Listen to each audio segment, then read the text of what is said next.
Hi friends, എല്ലാവർക്കും let's learn civil engineering class റൂമിൻ്റെ പുതിയൊരു വീഡിയോയിലേക്ക് സ്വാഗതം. ജനുവരി 8 തീയതി നടക്കാനിരിക്കുന്ന കേരള ലാൻഡ് ഡെവലപ്മെൻറ്റ് കോർപ്പറേഷൻ ലിമിറ്റഡിൻ്റെ overseer grade 3 work superintendent grade 2 question പേപ്പറുകളാണ് നമ്മൾ ഈ വീഡിയോയുടെ സീരീസിലൂടെ ഡിസ്കസ് ചെയ്തുകൊണ്ടിരിക്കുന്നത്. ഈ ക്വസ്റ്റ്യൻ പേപ്പറിൻ്റെ അവസാനത്തെ വീഡിയോ ആണ് ഇത്. ഇനി അടുത്ത വീഡിയോ മുതൽ പുതിയ ഒരു ക്വസ്റ്റ്യൻ പേപ്പറാണ്, അതും KLDCയുടെ 3rd ഗ്രേഡിൻ്റെ ക്വസ്റ്റ്യൻ പേപ്പറാണ് ഡിസ്കസ് ചെയ്യാൻ പോകുന്നത്. ഇന്ന് നമ്മൾ ഡിസ്കസ് ചെയ്യുന്ന ക്വസ്റ്റ്യൻസ് എന്ന് പറയുന്നത് 2014 KLDCയുടെ 3rd ഗ്രേഡിൻ്റെ ക്വസ്റ്റ്യൻ പേപ്പറാണ്. എല്ലാവരും ഈ ചാനൽ സബ്സ്ക്രൈബ് ചെയ്യുക. ഇതുപോലത്തെ വീഡിയോസിന് നോട്ടിഫിക്കേഷൻ ലഭിക്കാൻ വേണ്ടിയിട്ട് ബെൽ ബട്ടൺ ക്ലിക്ക് ചെയ്യുക. അപ്പം നമുക്ക് ഇന്നത്തെ ഒന്നാമത്തെ ക്വസ്റ്റ്യൻ ഏതാണെന്ന് നോക്കാം. In India, the minimum standard recommendation for consumption of water is dash liters per capita per day. ഇന്ത്യയിൽ ഒരു ദിവസത്തിൽ ഒരാൾ ഉപയോഗിക്കുന്ന വെള്ളത്തിൻ്റെ, ഡൊമസ്റ്റിക് പർപ്പസിന് വേണ്ടിയിട്ട് ഉപയോഗിക്കുന്ന വെള്ളത്തിൻ്റെ സ്റ്റാൻഡേർഡ് റെക്കമെൻഡേഷൻ എത്രയാണ്, ലിറ്റേഴ്സ് പെർ ക്യാപിറ്റ പെർ ഡേയിൽ എത്രയാണ് എന്നുള്ളതാണ് ചോദ്യം. ഡൊമസ്റ്റിക് പർപ്പസിനാണ് എന്നുണ്ടെങ്കിൽ അതിൻ്റെ ആൻസർ 135 ആണ്. Okay, 135 litre per capita per day. അത് നമ്മൾ അതിൻ്റെ ഒരു ചാർട്ടാണ് ഇവിടെ നിങ്ങൾക്ക് ഈ ഫിഗറിൽ കൊടുത്തിട്ടുള്ളത്. ഡ്രിങ്കിങ്ങിന് വേണ്ടിയിട്ട് 5 ലിറ്റേഴ്സ്, കുക്കിങ്ങിന് വേണ്ടിയിട്ട് 5 ലിറ്റേഴ്സ്, ബാത്തിങ്ങിന് വേണ്ടിയിട്ട് 55 ലിറ്റേഴ്സ്, ക്ലോത്ത്സ് വാഷ് ചെയ്യാൻ വേണ്ടിയിട്ട് 20 ലിറ്റർ, യൂട്ടൻസിൽസ് വാഷിങ്ങിന് വേണ്ടിയിട്ട് 10 ലിറ്റർ, ഹൗസ് വാഷിങ്ങിന് വേണ്ടിയിട്ട് 10 ലിറ്റർ. ഇങ്ങനെ മൊത്തം ഒരാൾക്ക് ഒരു ദിവസത്തിൽ ഉപയോഗിക്കുന്ന വെള്ളത്തിൻ്റെ അളവാണ് 135 ലിറ്റേഴ്സ് പെർ ഡേ എന്ന് കൊടുത്തിട്ടുള്ളത്. ഇനി ഇതേ ക്വസ്റ്റ്യൻ തന്നെ നമുക്ക് വേണമെങ്കിൽ ഇൻഡസ്ട്രിയൽ പർപ്പസിന് എത്ര, പബ്ലിക് യൂസിന് വേണ്ടി എത്ര എന്നൊക്കെ പറഞ്ഞിട്ട് ചോദിക്കാം. ഇപ്പം ഡൊമസ്റ്റിക് പർപ്പസിനാണ് 135 litres per capita per day നമ്മൾ കൊടുക്കുന്നത്. ഇപ്പം ഇവിടെ ഇന്ത്യയിൽ minimum standard recommendation for consumption of water എന്നാണ് കൊടുത്തിട്ടുള്ളത്. അതിൽ ഓപ്ഷനിൽ നോക്കുമ്പോൾ 135, 155, 165, 185 എന്നാണ് കൊടുത്തിട്ടുള്ളത്. പക്ഷെ അതുകൊണ്ട് തന്നെ ഇത് ടോട്ടൽ ഡിമാൻഡ് അല്ല ഇവിടെ ചോദിച്ചിട്ടുള്ളത് എന്ന് ഓപ്ഷൻ നോക്കുമ്പോൾ നമുക്ക് മനസ്സിലാവും. ഇവിടെ ഡൊമസ്റ്റിക് പർപ്പസിന് വേണ്ടിയിട്ടുള്ളതിന് മാത്രമേ എന്ത് ചെയ്യുള്ളൂ, ഓപ്ഷനിൽ ആൻസർ ഉള്ളൂ. അതുകൊണ്ടാണ് ഇത് ഡൊമസ്റ്റിക് ഡിമാൻഡ് ആണ് എന്ന് പറയാനുള്ള കാരണം. ഇനി ഇൻഡസ്ട്രിയൽ യൂസിനാണെന്നുണ്ടെങ്കിൽ 40 litres per capita per day ആണ് ഒരാൾക്ക് വേണ്ടി ഒരു ദിവസം ഉപയോഗിക്കുന്നത്. ഓക്കെ, പബ്ലിക് യൂസിനാണെങ്കിൽ 25 ലിറ്റേഴ്സ്, ഫയർ ഡിമാൻഡ് എന്ന് പറയുന്നത് 15 ലിറ്റേഴ്സ്. ഇത് കൂടാതെ വേറെ ഒരു മേജർ ആയിട്ടുള്ള കൺസംഷൻ എന്ന് പറയുന്നത് ലോസ് ആണ്. അതായത് വെള്ളം ഒരുപാട് വേസ്റ്റ് ചെയ്ത് പോവുക, അല്ലെങ്കിൽ തെഫ്റ്റ്, കട്ടുകൊണ്ട് പോവുക, അതിനുള്ള വാട്ടർ ഡിമാൻഡ് എന്ന് പറയുന്നത് 55 ലിറ്റേഴ്സ് ആണ്. അങ്ങനെ ടോട്ടൽ നോക്കുകയാണെങ്കിൽ ഒരു ദിവസത്തിലെ എല്ലാ പർപ്പസിനും കൂടെ വേണ്ടിയിട്ടുള്ള വാട്ടർ ഡിമാൻഡ് എന്ന് പറയുന്നത് 270 litres per capita per day ആണ്. അപ്പോൾ ഓപ്ഷനിൽ 270 എന്ന് പറഞ്ഞൊരു ഓപ്ഷൻ ഉണ്ടായിരുന്നെങ്കിൽ ഇത് തീർച്ചയായിട്ടും കൺഫ്യൂഷൻ ഉണ്ടാക്കുന്ന ഒരു ക്വസ്റ്റ്യൻ ആയിരിക്കും. പക്ഷെ ക്വസ്റ്റ്യനിൽ അങ്ങനെ എന്തില്ല, ഓപ്ഷനിൽ 135ന്റെ ഒരു ആൻസർ വന്നതുകൊണ്ട് ഇത് ഡൊമസ്റ്റിക് ഡിമാൻഡാണ് ഇവിടെ ഉദ്ദേശിച്ചിട്ടുള്ളത്. സോ അതുകൊണ്ട് തന്നെ ഇതിൻ്റെ answer 135 litres per capita per day എന്നുള്ളതാണ്. എന്നാൽ ടോട്ടൽ ഡിമാൻഡ് ആണെങ്കിൽ 270 litres per capita per day ആണ്. ഇത് ആവറേജ് ഡിമാൻഡ് ആണ് കേട്ടോ. ഇനി രണ്ടാമത്തെ ക്വസ്റ്റ്യൻ നോക്കാം. The primary source of all water supplies, എല്ലാ വാട്ടർ സപ്ലൈ എടുക്കുകയാണെന്നുണ്ടെങ്കിലും അതിൻ്റെ പ്രൈമറി സോഴ്സ് എന്താണ് എന്നുള്ളതാണ് ചോദ്യം. ഇതിൻ്റെ ആൻസർ പ്രസിപ്പിറ്റേഷൻ ആണ്. പ്രസിപ്പിറ്റേഷൻ എന്ന് പറഞ്ഞാൽ ആകാശത്ത് നിന്ന് ഭൂമിയിലേക്ക് വരുന്ന വെള്ളം, അത് ഏത് ഫോമിൽ വേണമെങ്കിലും ആവാം. ചിലപ്പോൾ ഐസായിട്ടാവാം, ചിലപ്പോൾ സ്നോ ആയിട്ടാവാം, ചിലപ്പോൾ റെയിൻ ആയിട്ടാവാം, ഡ്രിസിലാവാം. ഏത് ഫോമാണെന്നുണ്ടെങ്കിലും പ്രസിപ്പിറ്റേഷൻ ആണ് എന്ത്, വെള്ളത്തിൻ്റെ പ്രൈമറി സോഴ്സ്. അതിൽ നിന്നാണ് എന്ത് ചെയ്യുന്നത്, നമുക്ക് ബാക്കിയുള്ള സോഴ്സുകളൊക്കെ എന്ത് ചെയ്യുന്നത്, ഒബ്റ്റെയിൻ ചെയ്യാൻ സാധിക്കുന്നത്. അപ്പോൾ അത് പെർക്കൊലേഷൻ സംഭവിക്കുമ്പോഴാണ് എന്ത് ചെയ്യുന്നത്, ഗ്രൗണ്ട് വാട്ടറിലോട്ട് റീചാർജിങ് ഉണ്ടാവുന്നത്. പിന്നെ നമുക്കറിയാം ഇവാപ്പറേഷൻ എന്ന് പറഞ്ഞാൽ എന്താണ്, വെള്ളം ആവിയായി പോകുന്നതിനെയാണ് നമ്മൾ ഇവാപ്പറേഷൻ എന്ന് പറയാം. അപ്പോൾ ട്രാൻസ്പിരേഷൻ എന്താണ്, പ്ലാന്റ്സിന്റെ ലീവ്സിൽ നിന്നൊക്കെ എന്ത് ചെയ്യുക, വാട്ടർ വേപ്പർ ഇവാപ്പറേറ്റ് ചെയ്ത് പോകുന്നതിനെയാണ്, വാട്ടർ ഇവാപ്പറേറ്റ് ചെയ്ത് പോകുന്നതിനെയാണ് നമ്മൾ ട്രാൻസ്പിരേഷൻ എന്ന് പറയാം. അപ്പോൾ ഇതിൽ ഓപ്ഷനിൽ നോക്കുമ്പോൾ നമുക്കറിയാം പ്രസിപ്പിറ്റേഷൻ ആണ് പ്രൈമറി സോഴ്സ് ഓഫ് വാട്ടർ എന്ന് പറയുന്നത്. ഇനി മൂന്നാമത്തെ ക്വസ്റ്റ്യൻ നോക്കാം. The inclination of a stair to the horizontal should be limited to. ഒരു സ്റ്റെയറിന്റെ പിച്ച് എന്ന് പറയുന്നത്, അല്ലെങ്കിൽ ആ സ്റ്റെയറിന്റെ ഇൻക്ലിനേഷൻ എന്ന് പറയുന്നത് എത്രയാണ് ആംഗിൾ വരേണ്ടത് എന്നുള്ളതാണ്, എത്രയാണ് ലിമിറ്റ് എന്നുള്ളതാണ് ചോദ്യം. അപ്പോൾ ഇതിന്റെ ആൻസർ എന്ന് പറയുന്നത് 30 to 45 ആണ്. ചിലതിൽ 43 എന്നൊക്കെ ചില റെഫറൻസുകളിൽ കൊടുക്കുന്നുണ്ട്. എന്തായാലും 30 മുതൽ 45 ഡിഗ്രി വരെ ഹൊറിസോണ്ടലിൽ നിന്ന് ആംഗിൾ ഫോം ചെയ്തുകൊണ്ടാണ് എന്ത് ചെയ്യുക, നമ്മൾ സ്റ്റെയർസ് ഫോം ചെയ്യുന്നത്. So inclination of the stair with the horizontal will be 30 to 45 degree. ഇനി നാലാമത്തെ ക്വസ്റ്റ്യൻ നോക്കാം. The maximum permissible colour for domestic water is. Domestic വാട്ടറിന് വേണ്ടിയിട്ട് അല്ലെങ്കിൽ നമ്മൾ സാധാരണയായിട്ട് ഉപയോഗിക്കുന്ന വെള്ളത്തിന്റെ മാക്സിമം പെർമിസിബിൾ കളർ എത്രയാണ് എന്നുള്ളതാണ് ചോദ്യം. അപ്പോൾ ഇവിടെ ഓപ്ഷനിൽ ചില വാല്യൂസ് കൊടുത്തിട്ടുണ്ട്. പക്ഷേ ഈ ക്വസ്റ്റ്യൻ ഡെലീറ്റഡ് ആണ്. ഇതിന്റെ കാരണം ഇതിന്റെ ആൻസർ ഓപ്ഷനിൽ ഇല്ല എന്നുള്ളതാണ്. ശരിക്കും നമ്മളൊരു ഡൊമസ്റ്റിക് വാട്ടറിന്റെ റേഞ്ച് പറയുന്നത് 10 to 20 ppm ആണ്. അല്ലെങ്കിൽ 10 മുതൽ 20 വരെ ppm ഉള്ളിൽ. ppm നമുക്ക് എന്ത് ചെയ്യാം, മില്ലിഗ്രാം പെർ ലിറ്റർ എന്ന് വേണമെങ്കിൽ പറയാം. അപ്പോൾ 10 മുതൽ 20 മില്ലിഗ്രാം പെർ ലിറ്ററിന്റെ ഉള്ളിലായിരിക്കണം കളറിന്റെ വാല്യൂ. അപ്പൊ ഇവിടെ മാക്സിമം എന്ന് ചോദിക്കുമ്പോൾ എത്ര ആയിരിക്കും വരിക? 20 ആയിരിക്കും വരിക. അപ്പൊ 20 ppm അല്ലെങ്കിൽ 20 മില്ലിഗ്രാം പെർ ലിറ്റർ ആണ് ഇതിന്റെ ആൻസർ വരേണ്ടത്. പക്ഷെ ഓപ്ഷനിൽ എന്തില്ല, അങ്ങനെ ഒരു ഓപ്ഷൻ ഇല്ല. സോ അതുകൊണ്ട് തന്നെ ഈ ക്വസ്റ്റ്യൻ എന്താണ്, ഡെലീറ്റഡ് ആണ്. ഇനി നമ്മൾ കളറിൽ മനസ്സിലാക്കേണ്ട വേറൊരു കാര്യം, സാധാരണ കളർ നമ്മൾ മെഷർ ചെയ്യുന്നത് TCU-ലാണ്. യൂണിറ്റ് ഓഫ് കളർ എന്ന് പറയുന്നത് TCU ആണ്. TCU എന്ന് പറഞ്ഞാൽ ട്രൂ കളർ യൂണിറ്റ് എന്നാണ് പറയുക. ഇതുപോലെ തന്നെ നമ്മൾ കളർ മെഷർ ചെയ്യാൻ വേണ്ടി ഒരുപാട് സ്കെയിലുകൾ ഉപയോഗിക്കാറുണ്ട്. അതിലൊന്നാണ് പ്ലാറ്റിനം സ്കെയില്, മറ്റൊന്ന് ബർജസ് സ്കെയില്. അങ്ങനെ ചില സ്കെയിലുകൾ നമ്മൾ എന്ത് ചെയ്യാറുണ്ട്, കളർ മെഷർ ചെയ്യാൻ വേണ്ടിയിട്ട് ഉപയോഗിക്കാറുണ്ട്. പിന്നെ കളർ മെഷർ ചെയ്യാൻ വേണ്ടി ഉപയോഗിക്കുന്ന ഇൻസ്ട്രുമെന്റ് ആണ് ടിൻറ്റോമീറ്റർ എന്നുള്ളത്. കളർ മെഷർ ചെയ്യാൻ വേണ്ടി ഉപയോഗിക്കുന്ന ഇൻസ്ട്രുമെന്റ് ആണ് ടിൻറ്റോമീറ്റർ, TINTOMETER. ടിൻറ്റോമീറ്റർ എന്ന് പറഞ്ഞ ഇൻസ്ട്രുമെന്റ് ആണ് നമ്മൾ കളർ മെഷർ ചെയ്യാൻ വേണ്ടി ഉപയോഗിക്കുന്നത്. ഇനി അഞ്ചാമത്തെ ക്വസ്റ്റ്യൻ നോക്കാം. A tetrahedron is lying on one of its face when it is cut by a plane parallel to HP. The true shape of the section is. ഒരു ടെട്രാഹിഡ്രൺ എന്തുണ്ട്, ഒരു ഫേസിൽ റെസ്റ്റ് ചെയ്തുകൊണ്ടിരിക്കുകയാണ്. ഒരു ഫേസിൽ ഒരു പ്ലെയിനിൽ റെസ്റ്റ് ചെയ്യാണ്. അപ്പോൾ അതിനെ എന്ത് ചെയ്യാണ്, നമ്മളൊരു ഒരു പ്ലെയിൻ ഉപയോഗിച്ചുകൊണ്ട് കട്ട് ചെയ്യാണ്. എങ്ങനെയാണ് പ്ലെയിൻ കട്ട് ചെയ്യുന്നത്?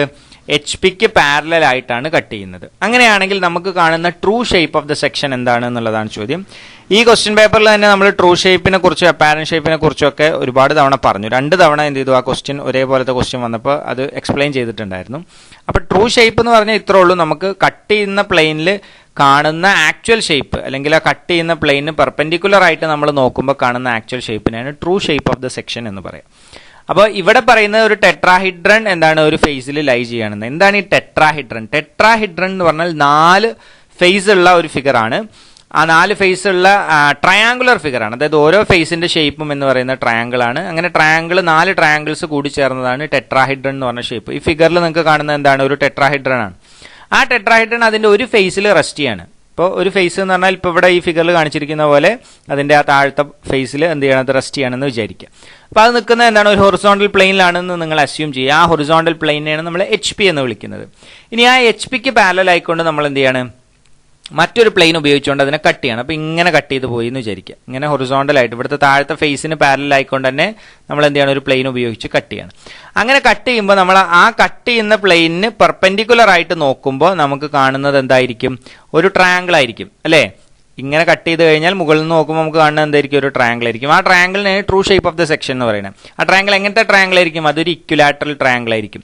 എന്തുകൊണ്ടാണ് അത് ഇക്വിലാറ്ററൽ ട്രയാങ്കിൾ ആണ് എന്ന് പറയാനുള്ള കാരണം, അത് പാരലൽ ആയിട്ട് കട്ട് ചെയ്യുന്നതുകൊണ്ടാണ് അത് ഇക്വിലാറ്ററൽ ട്രയാങ്കിൾ ആയത്. അത് പാരലൽ അല്ലായിരുന്നെങ്കിൽ ചിലപ്പോൾ എന്ത് ചെയ്യും, ആ ട്രയാങ്കിളിന്റെ സൈഡിന് ചില ലെങ്ത്തുകൾക്ക് വേരിയേഷൻ വരും. പക്ഷെ ഇവിടെ ഹൊറിസോണ്ടൽ പ്ലെയിനിന് പാരലൽ ആയതുകൊണ്ട് തന്നെ അവിടെ ഫോം ചെയ്യുന്ന ട്രയാങ്കിൾ എന്ന് പറയുന്നത് ഇക്വിലാറ്ററൽ ട്രയാങ്കിൾ ആയിരിക്കും. ഇനി ആറാമത്തെ ക്വസ്റ്റ്യൻ നോക്കാം. In AutoCAD short key for ortho modes. Ortho മോഡിന് വേണ്ടി നമ്മൾ ഉപയോഗിക്കുന്ന ഷോർട്ട് കീ ഏതാണ്? F7 മുതൽ F10 വരെയുള്ള അത് ഓപ്ഷനിൽ തന്നിട്ടുണ്ട്. ഓർത്തോ മോഡിന് വേണ്ടി നമ്മൾ ഉപയോഗിക്കുന്ന ഷോർട്ട് കീ എന്ന് പറയുന്നത് F8 ആണ്. F7 ഉപയോഗിക്കുന്നത് ഗ്രിഡ് കമാൻഡിനാണ്. നമ്മൾ മുമ്പ് പറഞ്ഞിട്ടുണ്ട്, ഗ്രിഡ് ഫോം ചെയ്യാൻ വേണ്ടിയിട്ട് നമുക്ക് F7 കമാൻഡ് ഉപയോഗിക്കാം. F9 എന്നുള്ള കമാൻഡ് ഉപയോഗിക്കുന്നത് സ്നാപ്പിന് വേണ്ടിയിട്ടാണ്. F10 എന്നുള്ളത് പോളാർ കമാൻഡാണ്. ഈ ഓപ്ഷനൊക്കെ നമ്മൾ മുൻപ് ഡിസ്കസ് ചെയ്തിട്ടുള്ളതാണ്. ഓക്കെ, അപ്പോൾ ഓർത്തോ F8 ആണ്. F7 എന്ന് പഠിക്കുക, ഗ്രിഡ് F7, F8 എന്ന് പറയുന്ന ഓർത്തോ കമാൻഡാണ്. F9 എന്ന് പറയുന്നത് സ്നാപ്പ് കമാൻഡാണ്. F10 എന്ന് പറയുന്നത് പോളാർ കമാൻഡാണ്. F3 എന്നുള്ളത് ഓ സ്നാപ്പ് കമാൻഡാണ്. F11 എന്നുള്ളത് ഓ ട്രാക്ക് കമാൻഡാണ്. അപ്പോൾ ഇതൊക്കെയാണ് സാധാരണ AutoCAD-ൽ ഉപയോഗിക്കുന്ന ഷോർട്ട് കീസ് എന്ന് പറയുന്നത് ഈ കമാൻഡുകളാണ്. ഇനി അടുത്ത ക്വസ്റ്റ്യൻ നോക്കാം. A valve which allows the water to flow through in one direction and prevents it from flowing back is known as. ഒരു വാൽവ്, ആ വാൽവ് യൂണി ഡയറക്ഷനിലാണ്. ഒരു ഡയറക്ഷനിലോട്ട് മാത്രമേ എന്ത് ചെയ്യാൻ പറ്റുള്ളൂ, വെള്ളം ഒഴുക്കാൻ പറ്റുള്ളൂ. ബാക്കോട്ട് വന്നാൽ എന്ത് ചെയ്യും, അത് അതിനെ പ്രിവെന്റ് ചെയ്യും. ഫ്ലോയിങ് ബാക്കിനെ പ്രിവെന്റ് ചെയ്യുന്ന ഒരു ടൈപ്പ് ഓഫ് വാൽവ്. ആ വാൽവിന് പറയുന്ന പേരെന്താണ്? ചെക്ക് വാൽവ് എന്നാണ് പറയാം, അല്ലെങ്കിൽ നോൺ റിട്ടേണിംഗ് വാൽവ് എന്നൊക്കെ പറയും. ചെക്ക് വാൽവ് അല്ലെങ്കിൽ നോൺ റിട്ടേണിംഗ് വാൽവ് എന്ന് പറയുന്നത് എന്താണ്? യൂണി ഡയറക്ഷണൽ ആയിട്ടുള്ള ഒരു വാൽവാണ്. ഒരു ഡയറക്ഷനിലേക്ക് മാത്രം വെള്ളത്തിനെ അല്ലെങ്കിൽ ഫ്ലൂയിഡിനെ വിടുന്ന ഒരു ടൈപ്പ് ഓഫ് വാൽവാണ്. റിട്ടേണിംഗ് പോസിബിൾ അല്ല, അതുകൊണ്ട് തന്നെ അതിനെ നോൺ റിട്ടേൺ വാൽവ് എന്ന് വിളിക്കാറുണ്ട്. ഇനി എന്താണ് സ്ലൂയിസ് വാൽവ് നോക്കാം. സ്ലൂയിസ് വാൽവ് എന്ന് പറഞ്ഞു കഴിഞ്ഞാൽ അതിന്റെ മറ്റൊരു പേരാണ് ഗേറ്റ് വാൽവ് എന്നുള്ളത്. നമ്മൾ എവിടെയെങ്കിലും സാധാരണയായിട്ട് വെള്ളത്തിനെ ഒരു ഡയറക്ഷനിലേക്ക് ഫ്ലോ ചെയ്യിപ്പിക്കാൻ വേണ്ടിയിട്ട് നമ്മൾ സ്റ്റോപ്പ് ചെയ്യാനും അതേപോലെ തന്നെ വെള്ളത്തിനെ പെർമിറ്റ് ചെയ്യാനും വേണ്ടിയിട്ടൊക്കെ കൺട്രോൾ ചെയ്യുന്ന ഒരു വാൽവാണ് ഗേറ്റ് വാൽവ് എന്നുള്ളത്. ഇപ്പോൾ ഗേറ്റ് വാൽവ് എന്ന് പറഞ്ഞാൽ തന്നെ നമുക്കറിയാം ആവശ്യമുള്ള സമയത്ത് ക്ലോസ് ചെയ്യാനും ആവശ്യമുള്ള സമയത്ത് തുറക്കാനും വേണ്ടിയിട്ടാണ് എന്ത് ചെയ്യുക? ഗേറ്റ് വാൽവ് ഉപയോഗിക്കുക. ഇനി അടുത്തത് എയർ വാൽവാണ്. എയർ വാൽവ് എന്ന് പറഞ്ഞാൽ നമ്മളൊരു സിസ്റ്റത്തിനകത്ത് എയർ പ്രഷർ കൂടിയിട്ടുണ്ടെങ്കിൽ ആ പ്രഷറിനെ റിലീസ് ചെയ്യാൻ വേണ്ടി, അല്ലെങ്കിൽ എയറിനെ റിലീസ് ചെയ്യാൻ വേണ്ടിയിട്ട് നമ്മൾ ഉപയോഗിക്കുന്ന വാൽവാണ് air release valve. Air valve എന്ന് പറയും, അല്ലെങ്കിൽ എയർ റിലീസ് വാൽവ് എന്ന് പറയും. എയർ വാൽവ് എന്ന് കോമൺ പറയാനുള്ള കാരണം ചില സമയത്ത് അറ്റ്മോസ്ഫറിക് പ്രഷറിനേക്കാളും കുറവ് പ്രഷർ ഡ്രോപ്പ് ചെയ്ത് കഴിഞ്ഞാൽ, ആ സിസ്റ്റത്തിനകത്ത് പ്രഷർ ഡ്രോപ്പ് ചെയ്ത് കഴിഞ്ഞാൽ എയറിനെ പെർമിറ്റ് ചെയ്തുകൊണ്ട് അത് അറ്റ്മോസ്ഫറിക് പ്രഷറിലേക്ക് കൊണ്ടുവരാൻ വേണ്ടിയിട്ടും എയർ വാൽവുകൾ ഉപയോഗിക്കാറുണ്ട്. ദെൻ അടുത്തത് ഡ്രെയിൻ വാൽവാണ്. ഡ്രെയിൻ എന്നുള്ള ടേം കേൾക്കുമ്പോൾ തന്നെ നമുക്കറിയാം ഒഴിവാക്കാൻ വേണ്ടിയിട്ടാണ്. അപ്പോൾ ഒരു സ്റ്റോറേജ് ടാങ്കിലോ ഒക്കെ നമ്മൾ ഫ്ലൂയിഡിൽ നിന്ന് എന്തെങ്കിലും സെപ്പറേറ്റ് ചെയ്ത് നിർത്തിയിട്ടുണ്ടെങ്കിൽ ആ സെപ്പറേറ്റ് ചെയ്ത ഭാഗത്തിനെ മാത്രം ഒഴിവാക്കാൻ വേണ്ടി നമ്മൾ ഉപയോഗിക്കുന്ന ഒരു ടൈപ്പ് ഓഫ് വാൽവാണ് drain valve. Commonly drain valve എന്ന് പറഞ്ഞു കഴിഞ്ഞാൽ ഒരു മെറ്റീരിയലിനെ എക്സ്പെൽ ചെയ്യാൻ വേണ്ടിയിട്ട്, പുറത്ത് കളയാൻ വേണ്ടിയിട്ട് ഉപയോഗിക്കുന്ന വാൽവിനെയാണ് ഡ്രെയിൻ വാൽവ് എന്ന് പറയാം. ഇനി 9ാമത്തെ ക്വസ്റ്റ്യൻ നോക്കാം. The projecting course at the upper part of a pier or an abutment to stress the springing line is called as. ഒരു പിയറിന്റെ അല്ലെങ്കിൽ അബട്ട്മെന്റിന്റെ മുകൾ ഭാഗത്തായിട്ട് വരുന്ന പ്രൊജക്ടിംഗ് കോഴ്സിന് പറയുന്ന പേരെന്താണ് എന്നുള്ളതാണ് ചോദ്യം. ഇതിന്റെ ആൻസർ ഇമ്പോസ്റ്റ് എന്നാണ്. ഇമ്പോസ്റ്റ് എന്ന് പറഞ്ഞാൽ അബട്ട്മെന്റിലാണ് വരിക, അല്ലെങ്കിൽ പിയറിലാണ് വരുന്നത്. നിങ്ങൾക്ക് നോക്കിയാൽ കാണാം, ഇവിടെ ഒരു ആർച്ച് കൊടുത്തിട്ടുണ്ട്. ഈ ആർച്ച് നമ്മളെ അബട്ട്മെന്റിൽ വന്ന് റെസ്റ്റ് ചെയ്യാണ്. അത് കഴിഞ്ഞതിന് ശേഷം കുറച്ച് പോർഷൻ എന്ത് ചെയ്തിട്ടുണ്ട്? ഇവിടെ പ്രൊജക്ഷൻ വന്നിട്ടുണ്ട്. അതേപോലെ തന്നെ ഇവിടെയും പ്രൊജക്ഷൻ വന്നിട്ടുണ്ട്. അപ്പൊ ആ പ്രൊജക്ഷന് നമ്മൾ പറയുന്ന പേരാണ് എന്ത്? ഇമ്പോസ്റ്റ് എന്നുള്ളത്. ഓക്കെ, ബാക്കിയുള്ളതൊക്കെ നമ്മൾ ഒരുപാട് തവണ എക്സ്പ്ലെയിൻ ചെയ്തിട്ടുള്ളതാണ്. ഹോഞ്ച് എന്ന് പറഞ്ഞാൽ നമുക്കറിയാം lower half portion of an ആർച്ചിനെയാണ് നമ്മൾ എന്ത് പറയാ? ഹോഞ്ച് എന്ന് പറയാ. സ്ക്യൂ ബാക്ക് എന്ന് പറഞ്ഞു കഴിഞ്ഞാൽ അബട്ട്മെന്റിന്റെ ആ സർഫസിനെയാണ്, ലോഡ് എടുക്കുന്ന അബട്ട്മെന്റിന്റെ ആ സർഫസിനെയാണ് നമ്മൾ എന്ത് പറയാ? സ്ക്യൂ ബാക്ക് എന്ന് പറയാ. ആൻഡ് സ്പാൻഡ്രൽ എന്ന് പറഞ്ഞാൽ ഒരു ആർക്കേഡ് ഉണ്ടെങ്കിൽ, സീരീസ് ഓഫ് ആർച്ചുകൾ ഉണ്ടെങ്കിൽ ഇവിടെ ഫോം ചെയ്യുന്ന ഒരു ട്രയാങ്കുലർ റീജിയൻ ആണ്. ഇതിലൂടെ പോകുന്ന ടാൻജൻഷ്യൽ ആയിട്ട് വരയ്ക്കുന്ന ലൈനും ഈ ഒരു രണ്ട് ആർച്ചുകളുടെയും ഇടയ്ക്ക് ഫോം ചെയ്യുന്ന ട്രയാങ്കുലർ ആയിട്ടുള്ള റീജിയനെയാണ് നമ്മൾ എന്ത് പറയാ? സ്പാൻഡ്രൽ എന്ന് പറയാം. ഇനി 9ാമത്തെ ക്വസ്റ്റ്യൻ നോക്കാം. The small bridge with total length less than dash metre is called as a culvert. ഒരു ബ്രിഡ്ജ്, ആ ബ്രിഡ്ജിന്റെ ലെങ്ത് എത്ര മീറ്റർ ആകുമ്പോഴാണ് അതിനെ കൾവേർട്ട് എന്ന് വിളിക്കുന്നത് എന്നുള്ളതാണ് ചോദ്യം. ഇതിന്റെ ആൻസർ 6 മീറ്റർ ആണ്. അപ്പൊ എപ്പോഴാണ് കൾവേർട്ട് എന്ന് വിളിക്കുക? ഒരു ബ്രിഡ്ജിന്റെ ടോട്ടൽ സ്പാൻ എന്നുള്ളത് 6 മീറ്ററിനേക്കാൾ താഴെയാണെങ്കിൽ, അല്ലെങ്കിൽ മാക്സിമം 6 മീറ്റർ വരെയാണെങ്കിൽ അതിനെ നമ്മൾ കൾവേർട്ട് എന്നാണ് വിളിക്കുന്നത്. ഓക്കെ, ഇനി ഇതേപോലെ തന്നെ മൈനർ ബ്രിഡ്ജ് എന്ന് പറഞ്ഞു കഴിഞ്ഞാൽ അതിന്റെ ടോട്ടൽ സ്പാൻ 6 മീറ്ററിന്റെയും 60 മീറ്ററിന്റെയും ഇടയ്ക്കായിരിക്കും. 6ന്റെയും 60ന്റെയും ഇടയ്ക്കാണെന്നുണ്ടെങ്കിൽ അതിനെ മൈനർ ബ്രിഡ്ജ് എന്നും 60ന്റെ മുകളിൽ വരുന്നതിനെ മേജർ ബ്രിഡ്ജ് എന്നുമാണ് നമ്മൾ പറയാം. അപ്പൊ 60ന്റെ മുകളിൽ എന്ന് പറഞ്ഞാൽ 60 to 120 ആണ്, 60 to 120 ആണ്. Bridge having total span greater than 60 മീറ്ററിന് നമ്മൾ മേജർ ബ്രിഡ്ജ് എന്ന് വിളിക്കും. ഇനി സ്പാന് 120ന്റെ മുകളിൽ പോവുകയാണെങ്കിൽ ലോങ് സ്പാൻ ബ്രിഡ്ജ് എന്നാണ് പറയാം. 120 മീറ്ററിന്റെയും മുകളിലാണ് സ്പാൻ വരുന്നത് എന്നുണ്ടെങ്കിൽ അതിനെ നമ്മൾ ലോങ് സ്പാൻ ബ്രിഡ്ജ് എന്ന് പറയും.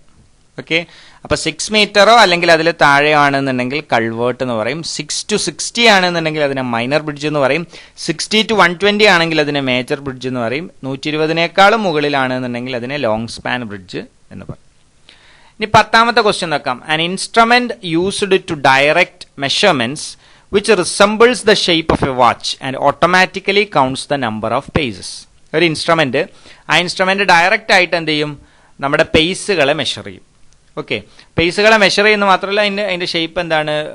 ഒരു വാച്ചിന്റെ ഷേപ്പാണ്. ഇപ്പൊ നമുക്കറിയാം പേസുകളെ മെഷർ ചെയ്യാൻ വേണ്ടി ഉപയോഗിക്കുന്ന ഇൻസ്ട്രുമെന്റ് എന്ന് പറയുന്നത് പാസോമീറ്റർ ആണ്, അല്ലെ? പാസോമീറ്റർ ശരിക്കും ബോഡിയുടെ മൂവ്മെന്റ് വെച്ചിട്ടാണ് നമ്മൾ പേസുകൾ മെഷർ ചെയ്യുന്നത്.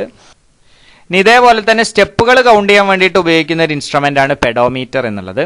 പെഡോമീറ്റർ നമ്മൾ പറഞ്ഞു, അതും പേസ്, നമ്മൾ ഒരാളുടെ മൂവ്മെന്റിനനുസരിച്ചാണ് എന്ത് ചെയ്യുന്നത്? സ്റ്റെപ്സ് കൗണ്ട് ചെയ്യുന്നത്. ബോഡി മൂവ്മെന്റ് അനുസരിച്ചാണ് സ്റ്റെപ്പുകൾ കൗണ്ട് ചെയ്യുന്നത്. അപ്പോൾ പാസോമീറ്റർ പേസസ് ആണെങ്കിൽ നമ്പർ ഓഫ് സ്റ്റെപ്സിനെ കൗണ്ട് ചെയ്യുന്നത് പെഡോമീറ്റർ ആണ്. കൺഫ്യൂഷൻ ഉണ്ടാവുന്ന ഒരു ഭാഗമാണ്, അതുകൊണ്ട് ശരിക്ക് പഠിക്കുക. പിന്നെ ഉള്ളത് ഒഡോമീറ്ററും സ്പീഡോമീറ്ററും ആണ്. നമുക്കറിയാം നമ്മുടെ ബൈക്കുകളിലോ നമ്മുടെ കാറിലോ ഒക്കെ എന്താണ് ഈ രണ്ട് സിസ്റ്റമാണ് ഉള്ളത്, ഒഡോമീറ്ററും സ്പീഡോമീറ്ററും. ഒഡോമീറ്റർ എന്ന് പറഞ്ഞാൽ ഒരാൾ എത്ര ഡിസ്റ്റൻസ് ട്രാവൽ ചെയ്തിട്ടുണ്ട് എന്ന് കാണിക്കുന്ന മീറ്ററിനെയാണ് നമ്മൾ ഒഡോമീറ്റർ എന്ന് പറയാം. നമ്മൾ ഓരോ മൂവ്മെന്റിനനുസരിച്ച്, വണ്ടിയുടെ മൂവ്മെന്റിനനുസരിച്ച് അല്ലെങ്കിൽ ഈ ഒഡോമീറ്റർ ഫിക്സ് ചെയ്തിട്ടുള്ള ആ ഇൻസ്ട്രുമെന്റിന്റെ മൂവ്മെന്റിനനുസരിച്ച് പിന്നെ എത്ര ദൂരം സഞ്ചരിച്ചിട്ടുണ്ട് എന്ന് ഡിജിറ്റലായിട്ടോ അല്ലെങ്കിൽ അനലോഗ് ആയിട്ടോ കാണിക്കുന്ന ഇൻസ്ട്രുമെന്റ് ആണ് എന്ത് ഒഡോമീറ്റർ എന്നുള്ളത്. അത് നമ്മളുടെ വീലിന്റെ റൊട്ടേഷനെ ബേസ് ചെയ്തുകൊണ്ടാണ് എന്ത് ചെയ്യുന്നത് ഒഡോമീറ്റർ വർക്ക് ചെയ്യുന്നത്. ഇനി സ്പീഡോമീറ്റർ എന്ന് പറയുന്നത് നമ്മൾ കണ്ടിട്ടുണ്ട്, കാറിലും ബൈക്കിലൊക്കെ എന്താണ് സ്പീഡിന്റെ അളവ് കാണിക്കുന്ന ഒരു മീറ്റർ ഉണ്ട്. അതിനെയാണ് നമ്മൾ സ്പീഡോമീറ്റർ എന്ന് പറയുന്നത്. എത്ര സ്പീഡിലാണ് സഞ്ചരിക്കുന്നത് എന്നുള്ളത് കാണാൻ വേണ്ടിയിട്ടാണ് സ്പീഡോമീറ്റർ ഉപയോഗിക്കുന്നത്. അപ്പോൾ ഈ ഭാഗം എല്ലാവർക്കും മനസ്സിലായി എന്ന് വിചാരിക്കുന്നു. പുതിയൊരു ക്വസ്റ്റ്യൻ പേപ്പറുമായിട്ട് അടുത്ത വീഡിയോയിൽ കാണാം. Thank you for watching the video.